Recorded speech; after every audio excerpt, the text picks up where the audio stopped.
Hi viewers, welcome to our channel. ప్రస్తుతం మనతో పాటు భరద్వాజ్ గారు సీనియర్ జర్నలిస్ట్, వారితో ఒకసారి మాట్లాడదాం. సార్ నమస్కారం సార్. నమస్తే అండి. సార్ 8 వసంతాలు అని ఒక సినిమా వచ్చింది, మంచి టాక్ తో కూడా రన్ అవుతూ ఉంది. అయితే ఈ సినిమా టీం పైన సీనియర్ జర్నలిస్ట్ విఎస్ఎన్ మూర్తి గారు ఎవరైతే ఉన్నారో ఆయన ఫుల్ ఫైర్ అయిపోయారు సార్. నిన్నంతా ప్రెస్ మీట్ లో కూడా ఈ విధంగా ఫైర్ అవుతున్న వీడియోలు కూడా ఇప్పుడు వైరల్ అవుతున్నాయి. అంటే సినిమాలో ఏదో సన్నివేశానికి సంబంధించి బ్రాహ్మణులు ముస్లింలు అది ప్రాపర్ గా చూపించలేదని చెప్పేసి ఫైర్ అయినట్టు తెలుస్తుంది. నేను సినిమా చూడలేదు, ఆ సన్నివేశం నాకు తెలియదు. అసలు ఏముంది ఆ సన్నివేశంలో, మరి మూర్తిగా రాస్తాయిలు ఎందుకు ఫైర్ అయ్యారు? సో దాని గురించి చెప్తూనే ఆ సినిమా రివ్యూ కూడా ఒకసారి మీ మాటల్లో సార్. సినిమా రివ్యూ అది అక్కర్లేదండి. నిజానికి అది సన్నివేశం ఏంటంటే, తన గురువు, తనకి విద్య నేర్పినటువంటి గురువు, ఆయనకి ఏ రకమైనటువంటి రిలేటివ్స్ ఉండరు. దాంతో ఆయన శిష్యురాలిగా ఆ అమ్మాయి ఆ బాధ్యత తీసుకుని ఆయన లాస్ట్ రైట్స్ అవి తనే కంప్లీట్ చేసి అంత్యక్రియలు ఇవన్నీ చితికి తనే నిప్పు పెట్టి, ఆ సన్నివేశ చిత్రీకరణ సందర్భంగా కూడా కొంచెం అంటే సినిమాటిక్ లిబర్టీ పేరుతో కొంచెం అవాస్తవిక ధోరణిలో కూడా నడిచింది. అయినప్పటికీ సరే, వాళ్ళు ఏదో చెప్పదలుచుకున్నారు, డైరెక్టర్ గారు ఎమోషనల్గా ఏదో చెప్పదలుచుకున్నాడు, ఆ పద్ధతిలో వెళ్ళిపోయింది సన్నివేశం. అది జరిగిపోయిన తర్వాత ఆ అస్థికలు ఆయన కోరిక మేరకు నిమజ్జనం చేసేటువంటి బాధ్యత కూడా ఈ అమ్మాయి మీదే ఉంటుంది. తను మాటిస్తుంది గురువుకి. ఆ మాట ఇచ్చిన మేరకు ఆయన అస్థికలు గంగా నదిలో నిమజ్జనం చేయటం కోసం ఆవిడ కాశీ వెడుతుంది. వెళ్ళిన తర్వాత అక్కడ ఒంటరిగా వెడుతుంది. అంటే ఒంటరిగా వెళ్ళటం దేనికి, ఇలాంటి లాజిక్స్లోకి వెళ్ళకూడదు. ఎందుకంటే ఆవిడకు ఒక మదర్ ఉంటారు, ఫ్రెండ్స్ ఉంటారు, ఆయన శిష్యులే ఈవిడ ఫ్రెండ్స్ ఉంటారు. అలా ఒక గ్రూప్గా కూడా వెళ్ళి ఉండొచ్చు. కానీ అమ్మాయి ఎందుకో ఒంటరిగా వెడుతుంది. సరే, వెళ్ళిన తర్వాత అక్కడ ఒక అడ్రస్ కోసం వెతుకుతూ ఉంటుంది. ఒక బ్రాహ్మడి, అంటే అక్కడ కరతూ చేయటానికి ఒక బ్రాహ్మడు కావాలి కాబట్టి ఆ బ్రాహ్మడి కోసం వెతుకుతూ తనకు తెలిసినటువంటి రెఫరెన్స్ ఎవరో ఇచ్చిన ఒక అడ్రస్ పట్టుకుని ఒక ఇంటికి వెళ్తుంది. వెళితే అక్కడ ఆ ఇంట్లో కూడా ఒక బ్రాహ్మడు ఉంటాడు. ఆ ఇంట్లో అర్చన జరుగుతూ ఉంటుంది. ఆ అర్చన జరుగుతున్న టైంలో ఇక్కడ పూజ జరుగుతోందమ్మా, నువ్వు కాసేపు ఆగు అంటే అమ్మాయి చెప్తుంది, బలానా వాళ్ళ ఇంటి కోసం అడ్రస్ వెతుక్కుంటూ వచ్చాను నేను. ఇంతకుముందు ఇక్కడే ఉండేవాళ్ళు కానీ ఇప్పుడు వేరే 2 రోడ్ల అవతలకి మారారు, నువ్వు అక్కడికి వెళ్ళి వెతికితే దొరుకుతాడు ఆయన అని చెప్తాడు. చెప్పి, నువ్వు ఒంటరిగా వెళ్ళటం అంత మంచిది కాదు, చీకటిగా ఉంది కదా, నేను కూడా వస్తాను, నేను దింపేసి వస్తానని తన వైఫ్కి చెప్తాడు. దింపేసి వస్తాను అని, నువ్వు పూజ కొనసాగిస్తూ ఉండు, నేను వచ్చేస్తాను అని చెప్పి బయలుదేరతాడు. ఈ అమ్మాయిని తీసుకుని బయలుదేరతాడు. బయలుదేరి ఒక కబేలాలోకి తీసుకెళ్తారు. అంటే జంతు కళాభారాలు ఇవన్నీ వేలాడుతూ ఉంటాయి అక్కడ. అందులోకి తీసుకెళ్తాడు. ఆ మార్గ మధ్యంలో వెళ్ళేటప్పుడు అక్కడ కత్తులు సానబడుతూ ఇలా కొన్ని క్యారెక్టర్స్ని చూపిస్తాడు. అందులో 2-3 ముస్లిం పాత్రలు కూడా ఉన్నాయి. వాళ్ళ మధ్యలో నుంచి ఈ అమ్మాయిని తీసుకెళ్తాడు ఆయన ఆ కబేళాలోకి. ఏంటి ఇక్కడికి తీసుకొచ్చారు అంటుంది అమ్మాయి. అనగానే, నీకు తెలియదా, నువ్వు సహకరిస్తే 5 నిమిషాల్లో పని అయిపోతుంది, నువ్వు వెళ్ళి నీ పని నువ్వు చూసుకుని వెళ్ళిపోవచ్చు అని ఆ అమ్మాయి మీద రేప్ అటెంప్ట్ చేయబోతున్నట్టుగా ఒక కాషన్ నోటీస్ ఇచ్చేస్తాడు అతను. ఇచ్చేసిన తర్వాత ఆవిడ అస్థికలు పక్కన పెట్టి, గురుగారు నేను వీళ్ళని గెలిస్తే ఒక సక్సెస్ఫుల్ స్టూడెంట్గా నేను, అంటే ఆయన దగ్గర కరాటే నేర్చుకుంటుంది అమ్మాయి, బ్లాక్ బెల్ట్ కాబట్టి నేను మీకు ఒక సక్సెస్ఫుల్ స్టూడెంట్గా ప్రూవ్ అవుతాను, కాబట్టి ఆ అధికారంతో మీ అస్థికలు నిమజ్జనం చేస్తాను అని చెప్పి ఆ అస్థికలను ఒక చోట పెట్టి వెనక్కి వచ్చి వీళ్ళతో ఫైట్ చేస్తుంది. యాక్చువల్గా అక్కడ డైరెక్టర్ గారు చెప్పదలుచుకుంది ఏంటంటే, ఆ అమ్మాయి సెల్ఫ్ ప్రొటెక్టివ్ మెథడ్లో ఈ కరాటే విద్య ఆ అమ్మాయిని ఆ గందరగోళంలో నుంచి ఎలా బయటేసింది అనేది చెప్పడం కోసం కల్పించిన సన్నివేశంగా అనుకుంటే, అక్కడ అతను అనుకున్నటువంటి డిజైన్లో ఆ అమ్మాయిని నమ్మించి ఒక చోటకి తీసుకెళ్ళిన తర్వాత అక్కడ అమ్మాయిని రేప్ చేసే ప్రయత్నం జరగాలి. ఆ అమ్మాయి అక్కడి నుంచి వాళ్ళని ఎదిరించి నిలబడి వాళ్ళతో ఫైట్ చేసి తను బయటపడాలి. బయటపడటం ద్వారా ఆ క్యారెక్టర్ కెపాసిటీస్కి ఒక న్యాయం చేసినట్టు అవుతుంది అనేది డైరెక్టర్ గారి పర్స్పెక్టివ్. ఆ దృక్పథంతోనే ఆయన ఆ సన్నివేశాన్ని కల్పించాడు. అలాగే నడుస్తుంది.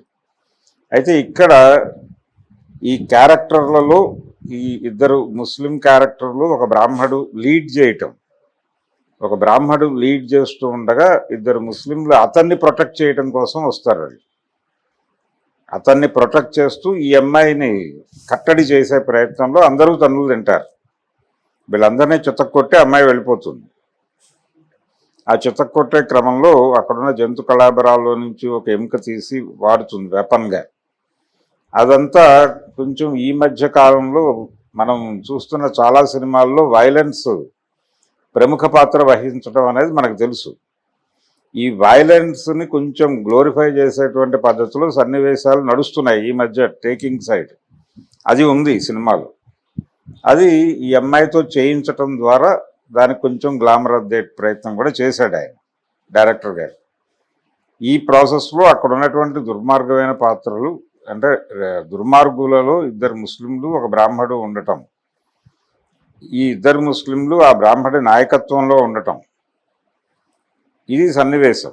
ఇక్కడ ముస్లింలు బ్రాహ్మణుల నాయకత్వంలో నడుస్తున్నారా నిజంగానే అనే ప్రశ్న లేవనెత్తితే, నిజమేనా అది, అలా జరుగుతోందా సమాజం అని ఆ యాంగిల్లో ఒక అధ్యయనం చేయవచ్చు ఆ సన్నివేశం నుంచి. అంత సయోధ్యం ఉందా, అతనికి బలి చేయటానికి ఒక అమ్మాయిని ముస్లింలు కట్టడి చేసి తీసుకెళ్ళి అతనికి బలిపెట్టే, ఒక బ్రాహ్మడికి ఒక అమ్మాయి శైలాన్ని బలిపెట్టే పరిస్థితిలో ఈ దేశంలో ముస్లిం సమాజం ఉందా అని ప్రశ్నిస్తే ఏం సమాధానం వస్తుంది? అలాగే ఇక్కడ బ్రాహ్మడు అక్కడ రైజ్ అయిన ప్రశ్న అంటే ప్రెస్ మీట్లో ఆయన రైజ్ చేసిన క్వశ్చను, బ్రాహ్మడు రేప్ చేసినట్టుగా చూపించారు, ముస్లింల సహకారంతో చూపించారు సన్నివేశాన్ని. బ్రాహ్మణులు ఎలా కనిపిస్తున్నారు, అదే ఇంకో క్యాస్ట్ని పెట్టండి. మీరు సినిమాలో మిగిలిన ఏ పాత్రకి క్యాస్ట్ని పెట్టలేదు. హీరోయిన్ ఏ కులమో తెలియదు, హీరో ఏ కులమో తెలియదు అని ఒక విమర్శ పెట్టి పర్టికులర్గా ఆ క్యాస్ట్నే ఎందుకు మీరు హైలైట్ చేశారు, బ్రాహ్మణ కులాన్నే ఎందుకు హైలైట్ చేశారు అని. అక్కడ డైరెక్టర్ పాయింట్ ఆఫ్ వ్యూలో చూస్తేనేమో ఆ అమ్మాయికి ఒక నమ్మకం కలగాలి ఆ క్యారెక్టర్ మీద. కలగాలంటే ఆ అమ్మాయి ఏ పర్పస్ మీద వెళ్ళింది, అస్థికల నిమజ్జనం చేయడానికి వెళ్ళింది, అక్కడ ఒక బ్రాహ్మడు కావాలి ఆవిడికి. ఒక బ్రాహ్మడిని ఎవరో రాసిచ్చిన రెఫరెన్స్ ఆధారంగా వెతికే ప్రయత్నంలో ఈ బ్రాహ్మడికి దొరుకుతుంది ఆవిడ. ఆ బ్రాహ్మడి మంచివాడే అయి ఉండొచ్చు, ఈ బ్రాహ్మడి మంచివాడై ఉండాలని రూలేం లేదు కదా. బ్రాహ్మణులందరూ చాలా సర్వోన్నతులు అని చెప్పలేం కదా. బ్రాహ్మణులు క్రిమినల్స్ ఉంటారా అంటే డెఫినెట్గా ఆ ఏరియాలో కూడా క్రిమినల్స్ ఉన్నారు, క్రైమ్స్. మనం ఒకసారి క్రైమ్ ఇది కనుక చూస్తే దానిలో చాలా బ్రాహ్మణ పేర్లు కనిపిస్తాయి. బ్రాహ్మణులు క్రైమ్ చేసినటువంటి జాబితాల్లో కూడా ఉన్నారు. క్రైమ్ అంటే ఏది మోసపోసినట్టు ఉండదు. ముళ్ళపూడి వెంకటరమణ గారు చెప్పినట్టు ఏ మనిషి కూడా మోసపోసినట్టు మంచివాడుగానో చెడ్డవాడిగానో ఉండడు. మంచి చెడు కలగలిస్తేనే మనిషి. అలాగే ఆయనే చెప్పినట్టుగా మంచితనం చెడ్డతనం అనేది విడివిడిగా రాసులు పోసి ఉండవు. వెంటనే అవకాశాలు కలిసి వచ్చి ఒక మంచివాడు చెడ్డవాడిగా మారిపోవచ్చు, అవకాశాలు రాక ఓ చెడ్డవాడు మంచివాడిగా మిగిలిపోవచ్చు అని చెప్పి రాస్తాడు ఆయన. అలాగా ఇక్కడ కూడా అదే సందర్భం. మంచి వాళ్ళందరూ రాసిపోసి ఒకే కులంలో ఉండరు, చెడ్డవాళ్ళు కూడా ఉంటారు. అలాగే ఆయన లేవనెత్తిన దానిలో ఒక అద్భుతమైన పాయింట్ ఏంటంటే, మూర్తి గారు రైజ్ చేసిన దానిలో సినిమాల్లో పర్టికులర్గా కొన్ని అంటే ఒక ఆహార్యానికి సంబంధించిన వ్యవహారంలోకి వెళ్ళినప్పుడు కొన్ని పాత్రలు ఇది ఫలానా కులం అని అర్థమవుతుంది. అలా అర్థమయ్యేటువంటి కులం బ్రాహ్మణ కులం, అర్థమవటానికి అవకాశం ఉన్న కులం.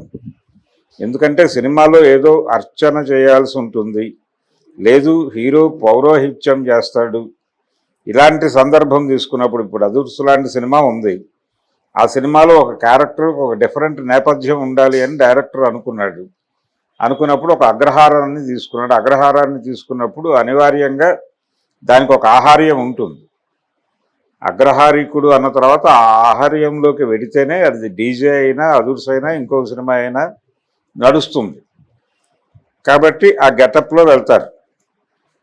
ఇలా ఆ గెటప్కి సంబంధించినటువంటి ఒక క్లారిటీ ఉంటుంది కాబట్టే చూడగానే ఇది బ్రాహ్మణ పాత్ర అనేది అర్థమవుతుంది. అది ఆ క్యారెక్టర్ చేసిన అతనిని డయాస్ మీదకి పిలుస్తూ కూడా పంతులు గారు రండి అనేసింది ఆవిడ యాంకర్. అది ఇంకొంచెం ఈయన ఆల్రెడీ ఒక డిఫరెంట్ ఒపీనియన్తో ఉన్నాడు. అంటే డిఫరెంట్ ఒపీనియన్ అంటే నిజానికి కొంచెం సీరియస్గా అటాక్ చేయాలి అనేటువంటి మూడ్లో ఉన్నాడు ఈయన గాయపడి ఉన్నాడు. ఆ సినిమాలో ఆ సన్నివేశం ఆయన ఎక్కడో గాయపరిచింది. ఆ గాయపడిన హృదయం మాట్లాడాలి అనుకుంటున్న సందర్భంలో ఈ విషయాన్ని రైజ్ చేయాలనుకుంటుండగా ఆ క్యారెక్టర్ చేసినటువంటి వ్యక్తిని స్టేజ్ మీదకి పిలుస్తూ పంతులు గారు రండి అనటం, అది కొంచెం వెటకారం ధ్వనిస్తుంది అలా పిలవటం. ఆ వెటకారం అనేది ఈయన్ని మరింతగా గాయపరిచి దాన్ని కూడా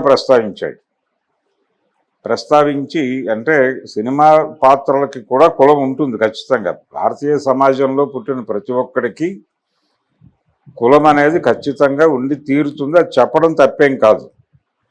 ఈ పాత్ర ఈ కులానికి చెందింది, కులానికి సంబంధించిన నడవడిక దగ్గర నుంచి భిన్నత్వం ఉంటుంది. ఆ భిన్నత్వాన్ని తెర మీద ఆవిష్కరించాలంటే ఏ పాత్ర ఏ కులానికి చెందిందో చెప్పడం మంచిది. కానీ ముసుగేసి చెప్తాం మనం, ఆ కల్చర్ కరెక్ట్ కాదు. ఉన్న విషయాన్ని దాచిపెట్టి చెప్పడం అనేది సభ్యత కాదు. ఉదాహరణకి కె విశ్వనాథ్ గారి స్వయం కృషి అనే సినిమాలో చిరంజీవి గారు పోషించింది మాదిగ పాత్ర. అది మాదిగ పాత్ర అని చెప్పడం తప్పేం కాదు. అది ఒక మాదిగ గూడెంలో లొకేట్ చేయటం తప్పు కాదు. మాదిగ గూడెంలో మాట్లాడుకునే భాష, మాదిగ గూడెంలో పాడుకునేటువంటి పాటలే ఆ పాత్రకి వాడితే ఇంకా అద్భుతంగా ఉండుండేది. కానీ ఆ పాత్ర అలా బిహేవ్ చేయదు. ఆ పాత్ర ఆ పాటలు పాడదు, బ్రాహ్మణ పాటలు పాడుతుంది. సుందరమూర్తికి చేలములు అని పాడుతుంది. ఇలాంటి పదాలు అక్కడ ఆ ఏరియాలో దొరలవు. అవి అగ్రహారంలో దొరికే పదాలన్నీ అక్కడ దొరుకుతాయి. ఎందుకంటే డైరెక్టర్ గారికి ఆ జీవితం తెలుసు కానీ ఈ జీవితం తెలియదు. ఓకే, అలా నడిపేసి అంటే కులం అనే రియాలిటీని పట్టించుకోకపోతే పైగా కుట్రపూరితంగా దాచిపెట్టే ప్రయత్నం కూడా చేసింది. భారతీయ సినిమా, తెలుగు సినిమా పర్టికులర్గా కులాన్ని దాచిపెట్టే ప్రయత్నం చాలా స్పష్టంగా చేసింది. అది తప్పు. దానికి ఖచ్చితంగా క్షమాపణ చెప్పు తీరాలి సినిమా పరిశ్రమ, సమాజానికి. ఒక మంచి రోజులు వచ్చాయనో సినిమా తీశాడు వి మధుసూదన్ రావు గారు. అది తమిళ నుంచి రీమేక్. తమిళ్లో శివాజీ చేసిన క్యారెక్టర్ ఇక్కడ నాగేశ్వరరావు గారు చేశాడు. అందులో ఒక దళితుడికి, ఒక అగ్రకులానికి చెందిన భూస్వామికి, ఈ దేశంలో భూములన్నీ అగ్రకులాల చేతుల్లో ఉన్నాయి, కింది కులాలు కూలీ కులాలుగానే మిగిలి ఉన్నాయి అనేది వాస్తవం. అందులో ఎవరికైనా కొంత భూమి ఉన్న వాళ్ళు ఉండొచ్చు అందులో, కానీ వేళ్ల మీద లెక్కించదగినటువంటి వాళ్ళే. అందులో నుంచి ఐఏఎస్ ఆఫీసర్లు అయిపోయారు అందరూ అని చెప్తారు, కానీ ఐఏఎస్ ఆఫీసర్లు అందరూ దళితులు కాదు అనే రియాలిటీని కూడా గుర్తించాలి. క్రీమీ లేయర్ అనేటువంటి పాల నురగ వచ్చేసింది, ఆ లేయర్ని తీసి మాట్లాడాలి అని రిజర్వేషన్ వ్యతిరేకులందరూ మాట్లాడతారు. ఆ క్రీమీ లేయర్ చాలా తక్కువ పర్సంటేజ్ ఉంది అనే విషయం వాళ్ళకి అర్థం కాదు. కాబట్టి ఇక్కడ కూడా ఈ సినిమాలో, ఈ మంచి రోజులు వచ్చాయనే సినిమాలో అక్కడ కాన్ఫ్లిక్ట్ ఒక కూలీ కులానికి చెందినటువంటి వాడికి, ఒక భూస్వామ్య కులానికి చెందినటువంటి వాడికి మధ్య వైరం. అది తమిళ సినిమాలో కొంత వాస్తవంగా చూపించే ప్రయత్నం జరుగుతుంది, కానీ తెలుగు సినిమాకి వచ్చేసరికి ఒకే కులంలో ఉన్న డబ్బు లేని వాడికి, డబ్బులున్న వాడికి మధ్య వైరంగా మార్చాడు దాన్ని మధుసూదన్ రావు గారు. అంటే కులాన్ని వర్గంగా మార్చి అది వర్గ పోరాటం తప్ప కుల పోరాటం కాదు అని చెప్పడం కోసం ఒక ఆదర్శవాదాన్ని జొప్పించి ఒక డ్రామా నడిపాడు ఆయన. అది తప్పే. కులం చెప్పకపోవటం అనేది ఖచ్చితంగా తప్పే. భారత సమాజంలో రియాలిటీ, ఒక వాస్తవికతని మరుగున పరిచే ప్రయత్నం చేయటం ఖచ్చితంగా తప్పే. దానికి సినిమా పరిశ్రమ మీద ఆ రకమైన విమర్శ మెయిన్ స్ట్రీమ్లో మూర్తి గారు లాంటి వాడు చేయటం చాలా బాగుంది. ఇన్ ది సేమ్ టైం మంచి చెడులు, కొన్ని కులాల్లో అందరూ మంచివాళ్ళు, కొన్ని కులాల్లో అందరూ దుర్మార్గులు ఉంటారని స్పెసిఫై చేయటం, ఇది ఇంకో దుర్మార్గమైన స్టేట్మెంట్. ఆల్రెడీ ఇప్పటికే భారతీయ జైళ్లలో కులగణన తీస్తే, జైళ్లకు వెళ్ళి కులగణన తీస్తే అక్కడ మెజారిటీ దళితులే ఉంటారు, మైనారిటీలు ఉంటారు. ఎందుకు మైనారిటీలు? ఆయన చెప్పిన పద్ధతులునే మైనారిటీలు. అలాగే దళితులు ఎక్కువ ఎందుకుంటారు అంటే, వాళ్ళు మాత్రమే నేరాలు చేస్తారా? మిగిలిన కులాల్లో ఎవరు నేరాలు చేయరా? వీళ్ళందరూ పవిత్రులు, వాళ్ళు మాత్రమే నేరాలు చేసేవాళ్ళు అంటే, నేరం చేసి తప్పించుకునే అవకాశం తెలియని వాళ్ళు, చేతకాని వాళ్ళు, అసలు ఆ జ్ఞానమే లేని వాళ్ళు. ఈ జ్ఞానం విపరీతంగా ఉండటం వలన వీళ్ళని మించిన నేరాలు చేసి కూడా వీళ్ళు బయట ఉంటారు. బెయిల్ తీసుకోవచ్చు అనే జ్ఞానము ఉండదు, బెయిల్ తీసుకోవడానికి లాయర్ని పెట్టుకోవడానికి డబ్బులు ఉండవు. అందుకని జైల్లోనే మగ్గిపోవచ్చు. ఎప్పుడోకప్పుడు ఆ జడ్జి గారు ఏదో ఒకటి కనీసం ఈ రిమాండ్ సెటప్ చేసైనా బయటకు వదలకపోతాడా అని చెప్పి అలా జైళ్ళల్లో ఉండిపోతారండి. అందుకని మీకు జైళ్లలో కులగణన తీస్తే కింది కులాల వాళ్ళే ఎక్కువ మంది కనిపిస్తారు. ఈ రియాలిటీని సినిమా పరిశ్రమ ఏ రోజు ప్రపంచానికి చెప్పే ప్రయత్నం, ఏ కథలోనూ చెప్పే ప్రయత్నం చేయలే. అందుకని దళితులందరూ నేరస్తులు, అగ్రకులాల వాళ్ళందరూ బ్రాహ్మలు, అలాగే కమ్మవారు, రెడ్లు, కాపులు, వీళ్ళెవరూ కూడా అసలు నేరాలు చేయనటువంటి అత్యుత్తమమైనటువంటి మనుషులు అని కేటగరైజ్ చేస్తే ఎలా ఉంటుంది? కడుపు మండిపోదు. అలాగే ఇక్కడ కూడా మూర్తి గారి ఆర్గ్యుమెంట్లో ఒక బ్రాహ్మడు అలా బిహేవ్ చేయకూడదు అనేం లేదు, చేయొచ్చు. చేసిన సందర్భాలు అనేకం ఉన్నాయి. చెయ్యరు అనే ఒక జనరల్ స్టేట్మెంట్, చెయ్యరు అనే మాట అనకూడదు. చేయటానికి అవకాశం ఉండటం తక్కువ, ఏదో రేర్గా జరిగి ఉండొచ్చు. ఆ రేరెస్ట్ ఆఫ్ రేర్ని మీరు గ్లోరిఫై చేసి చూపించటం వలన ఆ సమాజం గాయపడే అవకాశం ఉంది అని సబ్మిసివ్గా మాట్లాడలేదు ఆయన. ఆయన అటాక్ చేశాడు, అంటే గాయపడ్డాడు ఆయన. అది పర్సనల్గా తీసుకున్నారు ఆయన. ఈ పర్సనల్గా తీసుకుని ఆయన గాయపడ్డాడు, కానీ ఇది లీడ్ తీసుకుని బ్రాహ్మణ సంఘాలు దాడి చేసే ప్రయత్నం చేస్తున్నాయి. మొదలైంది ఆల్రెడీ గొడవ. ఇటీవల భక్త కన్నప్ప అనే సినిమా రాబోతోంది రేపు నెక్స్ట్ వీక్. దానిలో పిలక గిలక అని 2 పాత్రలకు పేర్లు పెట్టారు అనేది ఒక ఇష్యూ. ఆల్రెడీ వాళ్ళు కోర్టుకు వెళ్ళారు. ఆగస్టు 1వ తారీఖు ఏదో వాయిదా వేశారు. అదే ఒకటి నడుస్తోంది. ఈ నడుస్తున్న టైంలో అంటే సినిమాల్లో బ్రాహ్మణ పాత్రల్ని లేఖిగా చూపిస్తున్నారు, హాస్యానికి వాడుకుంటున్నారు, అపహాస్యం చేస్తున్నారు అనేటువంటి ఒక అభిప్రాయం చాలా మందిలో ఉండింది. ఇప్పుడు క్రిమినల్స్గా చూపిస్తున్నారు అనేటువంటి ఒక కొత్త యాంగిల్ని ఈయన రైజ్ చేశాడు. ఈ రైజ్ చేసినటువంటి పాయింట్ అక్కడ వెకిలిగా చూపించడం అనేది, మీరు స్పెసిఫిక్గా కులం అనేది బ్రాహ్మణులకు మాత్రమే వచ్చేస్తుంది. ఎందుకంటే వాళ్ళ గెటప్లో అది ఉంటుంది కాబట్టి. మిగిలిన వాళ్ళకి ఆ గెటప్లు ఉండవు. ఒక 5గురిని చూపిస్తే 5గురిని ఇమీడియట్గా చూసి వారి బిహేవియర్, వాటితో ట్రావెల్ అయితే తప్ప కులం ఏంటో అర్థం కాదు. అందుకని చూడగానే గుర్తుపట్టేటువంటి కులం బ్రాహ్మణ. అలాగే చెప్పులు కుట్టేవాడు, అది కనిపిస్తూనే ఉంటుంది, చాకలికి కనిపిస్తూనే ఉంటుంది వృత్తి. అక్కడ రజక వృత్తి చేస్తూ ఉంటారు, కనిపిస్తుంది అది విజిబుల్గా. ఇవి కాకుండా కామందుల కులాలు కనిపెట్టడం, అందరూ దాదాపు ఒకేలాగా ఉంటారు. వాళ్ళ గెటప్లు, ఆహార్యాలు అన్నీ ఒకేలా ఉంటాయి. ఉన్నప్పుడు ఆ ఏరియాలో ఐడెంటిఫికేషన్ తక్కువ ఉంటుంది. వాళ్ళందరూ గంపగొత్తగా ఒకేలా ఉంటారు. ఇక్కడ వీళ్ళు స్పెసిఫిక్గా కనిపిస్తారు, వేరు వేరు కుల వృత్తుల్లో ఉన్నవాళ్ళు. ఈ కుల వృత్తులు కాకుండా విడిగా అజమాయిషీ కులాలుగా ఉన్న వాళ్ళందరూ ఒకేలా కనిపిస్తారు.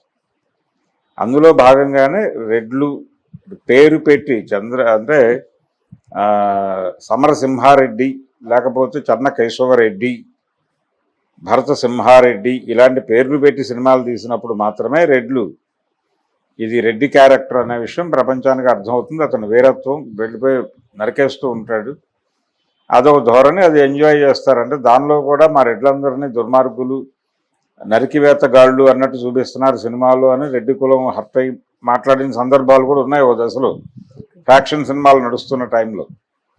అందుకని ఏ కులము రాసిపోసి ఉండదు. ప్రతి కులంలోనూ మంచివాళ్ళు ఉంటారు, చెడ్డవాళ్ళు ఉంటారు.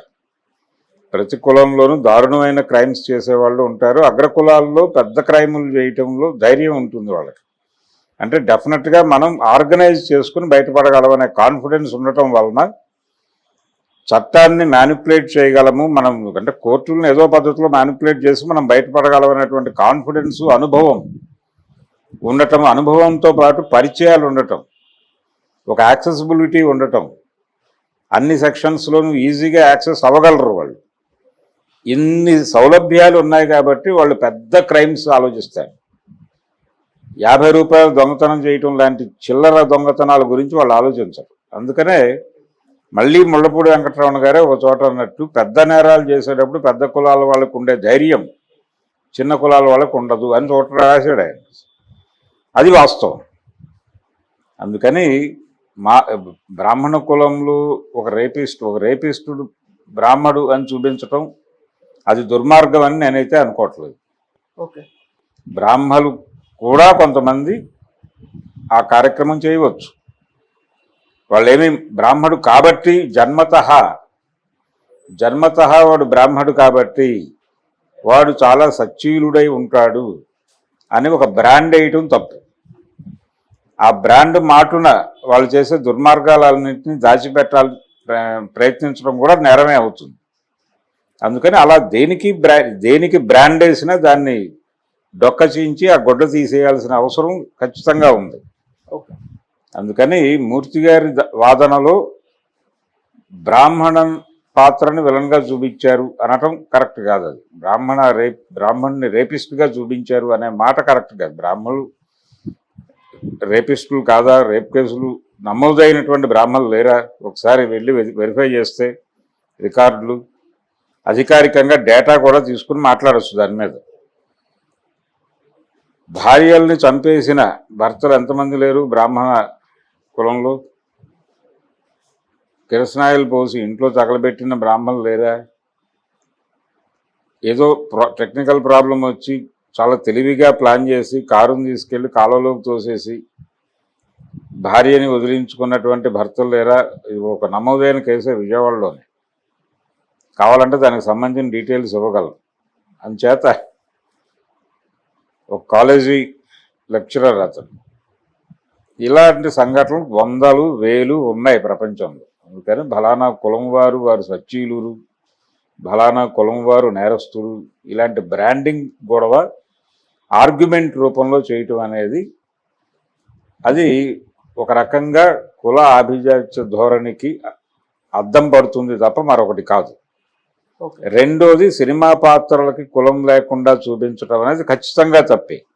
ఆయన లేవనెత్తిన పాయింట్, సినిమా పాత్రలకి కులాలు చెప్పడం తప్పేమీ కాదు, చెప్పడం అవసరం కూడా. చెప్పినప్పుడు ఈ కులం కాబట్టి ఇది ఇలా బిహేవ్ చేస్తుంది అనేది, ఇలా బిహేవ్ చేసే ఛాన్స్ ఉంది అనేది ఒక బిలీవబిలిటీ ఉంటుంది జనాలకు. ఆ దమ్ము లేదంటే సమాజంతో అది ఒక మనం ఒక చర్చలోకి వెళ్తామనే భయంతో వాళ్ళు మాట్లాడరు. మధుసూదన్ రావు గారు ఆయన కమ్యూనిస్టు జ్ఞాని కాబట్టి, మధుసూదన్ రావు గారు ఆయన కమ్యూనిస్ట్ పార్టీలో పనిచేసి వచ్చాడు. అందుకని ఆయన కులం గురించి మాట్లాడకుండా వర్గం గురించి మాట్లాడతాడు చాలా తెలివిగా. అదొక ఎక్స్ట్రీమ్ జ్ఞానే. అలాగే ఆయన ధోరణిలో చాలామంది కులం గురించి మాట్లాడరు. అక్కడ కనిపించే పాత్రలు దళిత పాత్రలు అయినప్పటికీ అవి దళితులు అని చెప్పరు, స్పెసిఫిక్గా బలానా కులం అని చెప్పరు. కాలం మారింది సినిమాలో కింది కులానికి చెందినటువంటి వ్యక్తి తాలూకా కూతురు అని శారద పాత్ర అని చెప్తాడు, కానీ విశ్వనాథ్ గారు స్పెసిఫిక్గా బలానా కులం అని చెప్పరు. ఇలాంటి దొంగదారుల్లో ప్రయాణం చేయటం అనేది సినిమా వాళ్ళు ఒక అడ్వాంటేజ్గా తీసుకుంటారు. దాని మీద దాడి చేయటం తప్పేం కాదు. దాని మీద దాడి చేయటం అక్కడ వరకు మూర్తి గారితో నేను ఏకీభవించడం మాత్రమే కాదు, ఆయనకు మద్దతుగా నిలబడతాను కూడా. కానీ ఇది కరెక్ట్ కాదు. ఒక రేపిస్టుగా బ్రాహ్మణ్ణి చూపించడం తప్పు అని చెప్పడం, ఆయన నాయకత్వంలో ముస్లింలు పనిచేస్తున్నారని చెప్పడం, ఇవి కొంచెం ఇబ్బందికరం. అందుకని ఖచ్చితంగా అలాంటి ఆర్గ్యుమెంట్లు అంటే కొన్ని సంఘటనలు జరిగినప్పుడు అసంకల్పిత ప్రేరేపితం అయి మనం మాట్లాడేస్తాం. అసంకల్పితంగా ప్రేరేపితులైపోయి మాట్లాడేస్తారు. దీన్ని క్షోభ్యత అంటారు. ఈ యాటిట్యూడ్ని క్షోభ్యత అంటారు తెలుగులో, సంస్కృతంలో. కాబట్టి అలాంటి ఒక ఇమ్మీడియట్ రియాక్షన్ వచ్చింది ఆయనలో. అది అలాగే చూడాలి. అంతకు మించి దానికి విలువనివ్వాల్సిన అవసరం లేదు. దాని గురించి ఆందోళన పడాల్సిన అవసరం అంతకంటే లేదు అని నేను సీరియస్గా భావిస్తున్నాను. Okay sir, thank you so much sir. Thank you.